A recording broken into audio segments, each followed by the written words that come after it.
Minsan hindi talaga natin napi-predict kung ano yung mangyayari sa atin in the future, kahit planuhin mo man ang iyong buhay, pero ilalagay ka talaga ng Diyos sa lugar kung saan hindi mo ini-expect. Alam niyo po ba sa lahat ng religion, Catholic Church talaga ang ayaw kong pasukan at sa totoo lang, mas nasa option ko pa yung maging Islam kaysa maging Catholic Church kasi sa amin kasi yung Roman Catholic Church talaga ang masama. Iyan po talaga ang akala namin kasi sa isip namin na mula ito kay Satanas kasi sa tingin namin ang Catholic Church ay sumasamba sa mga ribulto. Makamundo ang Catholic Church, ang sign of the cross ay mula sa masama.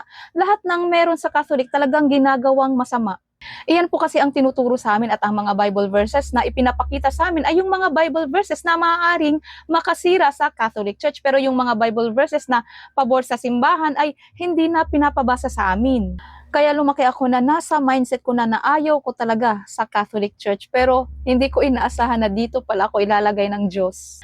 Totoo talaga sa lahat ng religion, Catholic Church talaga ang pangunahing sinisiraan gamit pa ang Biblia. Pero kung susuriin naman pala, nami-misinterpret lang pala namin ang Biblia. Diyan ko na po ito na-discover nung ako na po talaga ang nagsuri, nag-self-study ako, nagbasa ng Biblia. Kasi habang lumalaki ako, maraming lumilitaw na mga questions sa isipan ko, gaya ng ang tinuturo sa amin na hindi daw totoo na may kaluluwa tayong mga tao. Pero na-experience ko kasi noon one time habang natutulog ako, tapos gusto kong gumising at bumangon, tapos ang katawan ko parang mabigat. Nung time na yun nahihirapan akong bumangon pero pinilit ko lang talaga kaya ang ginawa ko habang nakahiga, pinilit ko talaga iangat yung kamay ko at saka yung katawan ko, ginanyan ko talaga at na-shock talaga ako mga kapatid. Nakita ko talaga ito kaluluwa, tapos nakita ko yung physical na kamay ko, bakit ganito? Bakit parang may kaluluwa yung kamay ko? Nakita ko talaga. Kaya doon, nagtaka talaga ako kung bakit may nakita kong kaluluwa ng katawan ko. Hindi naman yan tinuturo sa amin.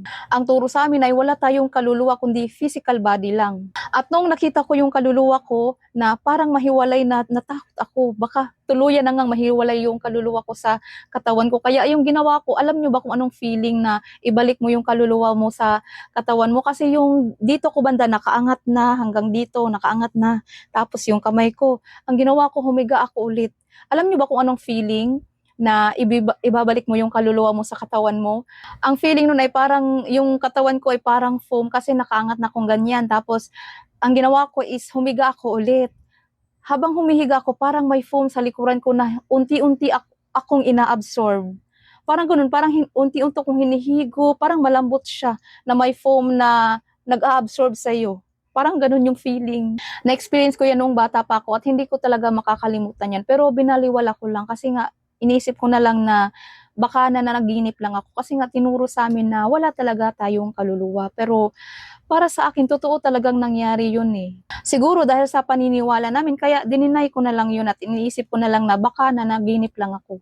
Nung shinare ko itong experience ko sa isang video, maraming nag-comment doon na sila din pala, marami din pala yung naka-experience ng ganun, no? Yung nahiwalay yung kaluluwa nila sa katawan nila. Yung iba nga, buong katawan talaga nila, nakita talaga nila ng buong nakahiga. Kaya yun, naniniwala na talaga ako na tayong mga tao may kaluluwa talaga na kapag namatay tayo, ito ay babangon at haharap sa paghuhukom. Ito po pala yung Bible verse na reference nila kung bakit hindi sila naniniwala na merong kaluluwa tayong mga tao, pero sa totoo lang na misinterpret lang pala nila ito.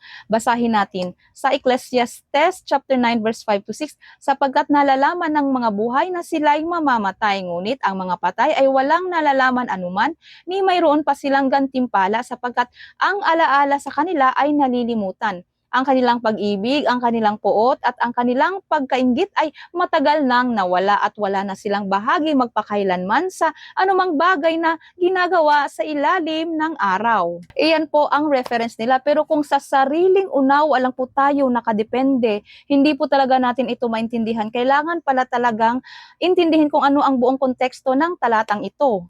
Kasi sa talata na yan, may mahalagang phrase ang binanggit dyan. Sinabi dyan na wala na silang bahagi magpakailanman sa anumang bagay na ginagawa sa ilalim ng araw. Ang phrase na sa ilalim ng araw ay paulit-ulit po yung binanggit sa libro ng Ecclesiastes, mga 20 times. Kaya ang ibig sabihin ni Solomon dito na ang mga patay ay wala ng pakikibahagi sa mga nangyayari dito sa mundo. Hindi na sila kasali sa mga gawain dito sa lupa. Hindi niya sinasabi na tayong mga tao ay walang kaluluwa. Gagawa po ako ng separate video tungkol dito at i-explain ko po base sa itinuturo ng simbahan at base sa nakasulat sa Biblia kung bakit tayong mga tao ay totoong may kaluluwa, hindi lang physical body.